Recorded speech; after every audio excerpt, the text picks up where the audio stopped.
चलो बाबू, अब हम फिर चलते हैं कक्षा 12 के बायोलॉजी जीव विज्ञान में एमसीक्यू क्वेश्चन पे। आज देखते हैं हम आज इस सिलेबस में एमसीक्यू क्वेश्चन ही देखेंगे जो कि हमारे परीक्षा में, जो कि आप लोगों के परीक्षा में एमसीक्यू पूछता है।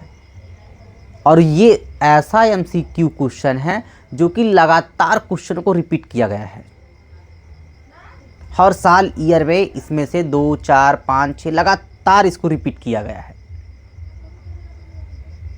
बारी बारी हम इसमें कम से कम 10 क्वेश्चन आज देखेंगे एमसीक्यू में।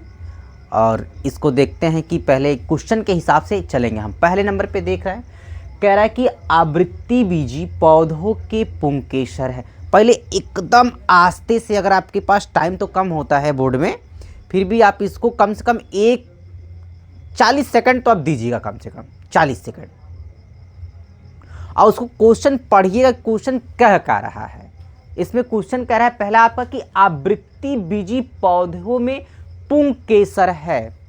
यानी कि बोला है कि वह पौधा जो आवृत्तिबीजी हो और उसमें पुंकेसर है। विकल्प रखा गया आपके सामने है। क्या विकल्प रखा गया? देखिए, विकल्प में रखा गया है कि मादा जननांग में होता है, या नर जननांग में होता है, या मादा और नर दोनों में होता है, या इन सभी में नहीं होता है, या इन किसी में भी नहीं होता है। क्वेश्चन फिर से रिपीट कर लीजिए। कह रहा आवृत्तिबीजी पौधों में पुंकेसर है। पुंकेसर की बात कर रहा है, तो पौधे के किस भाग में पुंकेसर होते हैं? तो आप ट्राई करके ना देखिएगा एकदम श्योर कि मादा जननांग में पुंकेसर होता है कि नर जननांग में पुंकेसर होता है, कि मादा और नर दोनों में पुंकेसर होता है, या तो फिर इनमें से कोई में नहीं होता है। तो हम पहले ही आपको बताए हैं कि आप क्वेश्चन पढ़िए, उसके बाद टिक लगाइए। तो आइए चलते हैं। देखो, पहले तो आप एक बार ऐसे देखेंगे, जैसे मैं यही छोटा सा दे रहा हूं, यहां बस दे दे, इसको ध्यान दीजिएगा क्वेश्चन के हिसाब से। देखिए, मादा जननांग अगर जब बात करेगा ना, तो इसमें आप हम चेक करें कि मादा जननांग में कौन कौन शामिल होता है। तो इसमें जयांग, आइए पहले ऊपर से नीचे चलते हैं। पहले वर्तिकाग्र, वर्तिका और अंडाशय के बाद कहीं स्त्री केसर मादा जननांग का निर्माण होला। क्या बताया कि वर्तिका और वर्तिकाग्र अंडाशय के बाद कहीं स्त्री केसर या मादा जननांग का निर्माण। तो पहले ही इसको रंग कर दीजिएगा, नहीं हम लोग इसको गलत करें, क्योंकि पुंकेसर पूछा है। इसमें शामिल कौन है? वर्तिका, वर्तिका, फिर उसके बाद एक लोग शामिल है वर्तिकाग्र, अब फिर उसके बाद कौन है? अंडाशय, तब कहीं स्त्री केसर बना रहा है।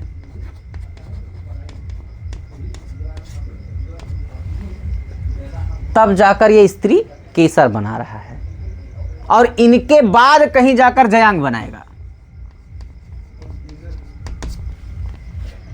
क्वेश्चन पूछा का, क्वेश्चन कह रहा है पुंकेसर, अब पुंकेसर वाले तो कह रहा है कि नर जननांग। अब नर जननांग का निर्माण किससे होता है? पराकोष, पराकोष, और एक तो इसमें एक लोग शामिल और पुमंग, पुमंग। इन दोनों लोग मिलने के बाद, यानी इन दोनों के मिलने के बाद कहीं हमारा क्या बनता है? पुंकेसर या नर जननांग।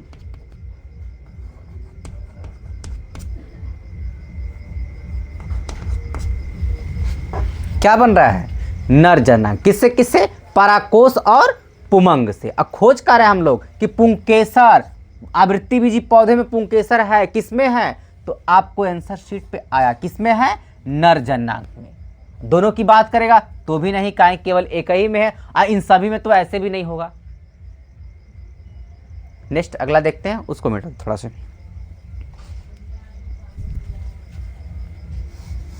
ये जगह खाली कर देंगे तो आपको लिखने के लिए काम देगा हमको। नीचे आइए देखते हैं। कह रहा पराकोष की प्रत्येक पाली में कितने प्रकोष्ठ होते हैं। प्रकोष्ठ की बात कर रहा है। पुष्प आपने देखा होगा, पुष्प में प्रकोष्ठ होते हैं। आप किसी भी पुष्प को उठाकर देखेंगे तो उसमें पराकोष्ठ जो है आपको दिखाई देता है। नीचे से आप ऊपर चलेंगे, पुतंतु से लेकर वर्तिकाग्र तक जब जाएंगे तो वहां तक में आपको पराकोष्ठ दिखाई देंगे। लेकिन पराकोष्ठ है का, ये भी ध्यान देंगे। तो आइए देखते हैं, कह रहा पराकोष्ठ की प्रत्येक पाली में कितने पराकोष्ठ होते हैं। तो देखिए 2 पराकोष्ठ होते हैं, या 1 पराकोष्ठ होता है, या 4 पराकोष्ठ होता है, या तो 3 पराकोष्ठ होता है। तो आप पुष्प को ध्यान से देखेंगे तो पुष्प में केवल 2 ही पराकोष्ठ होते हैं। कभी उसको ध्यान से देखेंगे तो उस पर आपको नजर में दिखाई देता है, एक तो फूल हो गया जो पुष्प होता है, फिर उसके ऊपर हल्का पीले कलर का एक झिल्ली तरह दिखाई देता है। कोई भी पुष्प होगा उस पे वर्तिकाग्र पे पीले रंग का एक झिल्ली आपको जरूर दिखाई देता है, जो कि परागण करने के लिए कीटों को आकर्षित करने का काम करता है। नेक्स्ट देखते हैं, तीसरा नंबर। 3 नंबर पे देखिए, कह रहा लघु बीजाणु जनन के अंतर्गत परिवर्धन होता है। बस सिंपल सी बात है, आप इसको चेक करेंगे कि लघु बीजाणु जनन जो है नर जनांग में है शामिल या मादा जनांग में शामिल है। अगर इनको आप पकड़ लिए, लघु बीजाणु जनन की बात कर रहा है, तुरंत इसके अंतर्गत परिवर्धन आप बता देंगे किसमें परिवर्धन होता है। जी देखिए, कह रहा कि पराकोष में होता है, या पराकणों का होता है, या बीजांड का होता है, या तो दोनों का होता है। क्या कह रहा है, या तो दोनों का होता है। किसका किसका, अब देखिए, या तो आपका पराकोष का होगा तो पराकणों के साथ होगा, या पराकणों का होगा तो बीजांड के साथ होगा। तो क्वेश्चन को हम देखते हैं फिर से, कि लघु बीजाणु जनन के अंतर्गत परिवर्तन होता। तो लघु बीजाणु जनन जो है ना आपका, एक बार ध्यान देंगे, लघु बीजाणु जनन क्या पूछा है, लघु बीजाणु जनन। तो ये पराकोष में भी होता है और उसके साथ साथ पराकणों में भी होता है।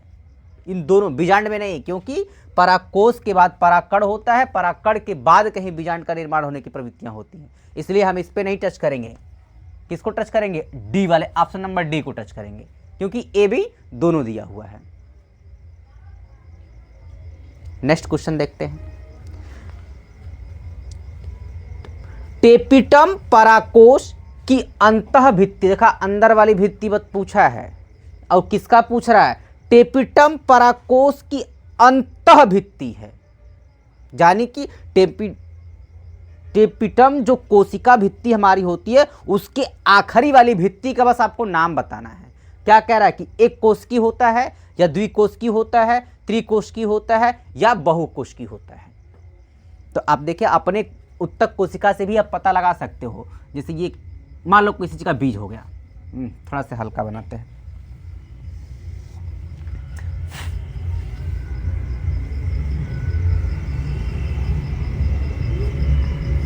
थोड़ा सा हल्का बनाएंगे, इसी पे चेक कर लो, क्योंकि जब भी बीज होता है केंद्र बिंदु से होता है। अब एक परत ये भी देख लीजिए, एक परत ऐसे चढ़ा रहेगा, फिर उस पर परत रहेगी, फिर उस पर रहेगी, यानी ऐसे करके कई परतें रहती हैं। तो उसको हम क्या कह सकते हैं, एक बहुकोश की तो कहवा नहीं करेंगे, द्विकोश की कहवा नहीं कहेंगे, त्रिकोश की कहेंगे। अब 3 से अधिक होगा, यानी कि बहुकोश की होगा। कितना होगा, बहुकोश की वाले पे टिक करेंगे, क्योंकि 3 से ज्यादा परतें होती है उस पर। आओ अगले क्वेश्चन को देखते हैं, लघु बीजाणु जनन के दौरान अर्धसूत्री विभाजन होता है। ये वाला क्वेश्चन आप पकड़ेंगे, यहां से उठाकर आप यहां रखेंगे। कह रहा है कि लघु बीजाणु जनन के दौरान क्या परिवर्तन कर रहा है, अर्धसूत्रीय विभाजन होता है। कौन सा विभाजन हो रहा है, अर्धसूत्री विभाजन। तो अर्धसूत्री विभाजन किसमें होता है, आप ध्यान देंगे। कह रहा है कि अंतःस्था में होता है, या लघु बीजाणु मातृकोशिका में होता है, या लघु बीजाणु चतुष्क में होता है, या पराकण में होता है। हाँ देखिए, अंतःस्था यानी कि त्वचा की बात किया, इसमें बिल्कुल नहीं होगा। जब भी आपका अर्धसूत्री विभाजन होगा तो या तो नर में होगा या तो मादा में ही होगा। तो यहां आपको नर मादा तो दिया नहीं है, इसमें कह दे कि लघु बीजाणु मातृ कोशिका, यानी कि इसमें ही होगा, क्योंकि मातृ कोशिका यानी कि मातृ में माता होता। यहां आपको यह देखने को मिला कि मादा जाति का यहां प्रतीक किया जा रहा है, इसलिए क्वेश्चन नंबर मेरा बी ही सही होगा। अब देखिए 6 नंबर क्वेश्चन को देखते हैं। क्या है? निभाग पाया जाता है। क्या पूछा है कि निभाग पाया जाता है, सिंपल से बात है। निभाग किसको कहते हैं? जिसको पता है वो बता देगा तुरंत। निभाग किसको कहते हैं? जिसको पता है तुरंत बताएगा। देखिए पराकड़ में, बीजांड में, भ्रूणपोष में, इन सभी में। तो निभाग जो है उन सभी में पाया जाता है। आपके पराकड़ में भी पाया जाता है निभाग, बीजांड में भी पाया जाता है निभाग, और भ्रूणपोष में भी पाया जाता है निभाग। यानी कि क्वेश्चन नंबर इसका कौन सा विकल्प नंबर डी सही होगा? इन सभी में निभाग पाया जाता है। आइए फिर अब अगले क्वेश्चन पे चलते हैं, प्रश्न संख्या 7 पे।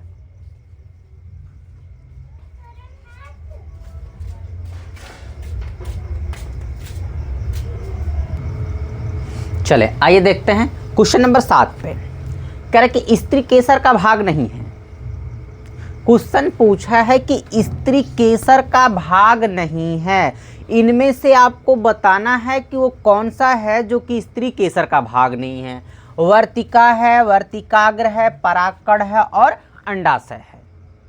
वर्तिका है, वर्तिकाग्र है, पराकड़ है और अंडाशय है, जो कि हम पहले ही आपको बता चुके हैं कि वर्तिका, वर्तिकाग्र और अंडाशय इन तीनों लोग स्त्री केसर के भाग हैं, क्योंकि वर्तिका, वर्तिकाग्र और अंडाशय से मिलकर ही स्त्री केसर का निर्माण होता है, यानी जयांक का निर्माण होता है। तो ये लोग तो तीनों शामिल हैं। तो आपका पूछा का प्रश्न कि स्त्री केसर का भाग नहीं है, तो कौन नहीं है? वर्तिका तो भाग है, वर्तिकाग्र भी भाग है और अंडाशय भी भाग है, यानी कि आपका पराकड़। Question number C, question number 7 का आंसर क्यों सी वाला, यानी पराकड़ जो है ये स्त्री केसर का भाग नहीं है। नेक्स्ट अगला देखते हैं। अध्यावरण ढके रहते हैं। अध्यावरण जो है वो ढके रहते, किससे ढके रहते हैं? नाभिका। देखो अध्यावरण ढके रहते हैं किसको? नाभिका को ढके रहते हैं, उसके बाद नाभिका को ढके रहते हैं, बीजांडकाय को ढके रहते हैं, या बीजांड द्वार को ढके रहते हैं, या निभाग को ढके रहते हैं। जी क्वेश्चन देखिए कि अध्यावरण, आधा आवरण ढका रहता है। अध्यावरण किसको ढका रहता है? आप देख लीजिए इसको का, नाभिका को बिल्कुल नहीं ढकेगा, नाभिका को।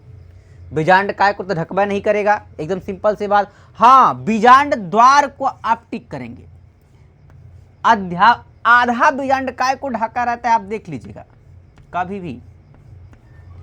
किसको टिक करेंगे? बीजांड द्वार को। किसको? विकल्प नंबर सी को। नेक्स्ट देखते हैं अगला क्वेश्चन। कह रहा कि पराकोष के परिपक्व होने पर नष्ट हो जाता है। और एकदम मस्त क्वेश्चन। पराकोष पूछा कि जब पराकोष परिपक्व होता है तो नष्ट हो जाता है। तो क्या नष्ट हो जाता है पराकोष को परिपक्व होने से? देखिए पालियों का मध्य उत्तक नष्ट हो जाता है, या लघु बीजाणु धानी नष्ट होती है, या पुंगकेसर नष्ट होता है, या ये सभी नष्ट होते हैं। तो क्या नष्ट होता है? जैसे ही मेरा पराकोष परिपक्व होता है वो तुरंत नष्ट, क्या? पालियों का मध्य उत्तक नष्ट हो जाता है। क्या नष्ट होता है? पालियों का मध्य उत्तक, यानी पालियों के बीच वाली जो उत्तक कोशिका होती है वो नष्ट होती है। किसके? पराकोष के परिपक्व होने से। तो विकल्प नंबर ए टिक करेंगे हम लोग। अब आइए आखिरी वाले पे देखते हैं। पराकोष में अंतः स्तर स्थित होता है। देखिए पराकोष जो है इसमें पूछा कि अंतः स्तर, अंतः स्तर स्थित होता है। कहाँ स्थित होता है? कह रहा कि बाह्य स्तर के बाहर स्थित होता है, लेकिन आप क्वेश्चन ध्यान देंगे इसमें विकल्प में कह रहा कि बाह्य स्तर, अब पूछा है अंतः स्तर, ये तो वैसा ही नहीं होगा। यहां अंत की बात कर रहा है, बाह का बात कर रहा है, ये तो ऐसे ही नहीं सही होगा। अब फिर कहा कि बाह स्तर के तुरंत अंदर की ओर, तो अब देखिए यहां अंतर पूछा है लेकिन बाह कहा है, फिर भी कहा कि बाह स्तर के तुरंत अंदर यानी कि अंत,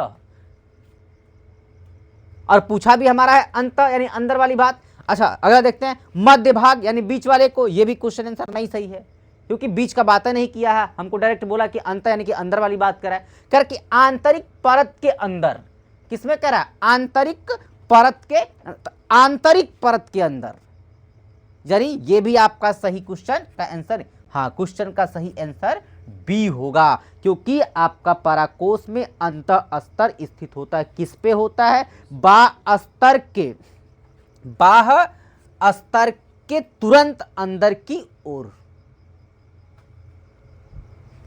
ठीक, तो आज के लिए इतना बहुत, अब फिर मिलेंगे अगले वीडियो में कल।